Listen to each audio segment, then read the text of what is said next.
Hi friends, welcome to Yashikar. ரீசெண்டாக நம்மளோட ஜீ தமிழில் ரொம்பவே சூப்பராக நடிச்சிட்ருக்க ஜனனி அசோக் குமார் உங்கள் எல்லாருக்குமே தெரியும்னு நினைக்கிறேன். இப்போ கரண்ட்டாக இதயம் அப்படிங்கிற சீரியலில் ரொம்பவே சூப்பராக நடிச்சிட்ருக்காங்க. நம்மளோட ஃபேவரட் ஹீரோயினும் ஆயிட்டாங்க. அந்தளவுக்கு சீரியல் ரொம்பவே சூப்பராக செமையாக போயிட்டுருக்கு. இந்த சீரியல் பற்றி பேசுகிறதுக்காக இந்த வீடியோ கிடையாது. இந்த வீடியோ வந்து வேறு ஒரு விஷயத்தை பற்றி பேசுகிறதுக்காக தான். நேத்திக்கு வந்து ஜனனி அவங்களோட இன்ஸ்டாகிராம் பேஜில் வந்து ஒரு வீடியோ ஒன்று ஷேர் பண்ணியிருந்தாங்க. என்னென்னா, கொஞ்ச நாள் முன்னாடி அவங்களுக்கு ஒரு கால் வந்துச்சாம். ஸ்பேம் கால் அப்படிங்கிற மாதிரி சொன்னாங்க. அதை வந்து அவங்களால ஐடென்டிஃபை பண்ணவே முடியலையா ஸ்பேம் கால் அப்படின்ட்டு.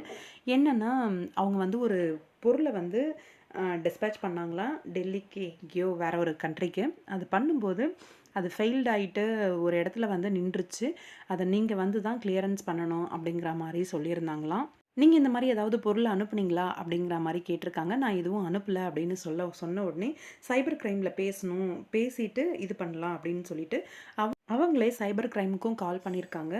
கால் பண்ணி அங்கே பேசும்போதே எனக்கு சைபர் க்ரைமில் எல்லாரையுமே தெரியும், நானே பேசிக்கிறேன், எதுக்கு உங்கள் மூலயமா நான் பேசணும் அப்படின்னு சொல்லி ஜனனி கேட்ட உடனே படார்னு வந்து காலை கட் பண்ணிகிட்டு இருக்காங்க. ஒரு சிலர் வந்து ஏமாந்து என்ன பொருளாக இருக்கும் அப்படின்னு இது காண்டாக்ட் பண்ணுறவங்களா இருந்தாலும் சரி, நம்மளோட ஆதார் எல்லா விஷயங்களையும் எல்லா இடத்துல இருந்தும் நம்ம எல்லாத்துக்குமே அந்த ப்ரூஃப் தான் தரோம்.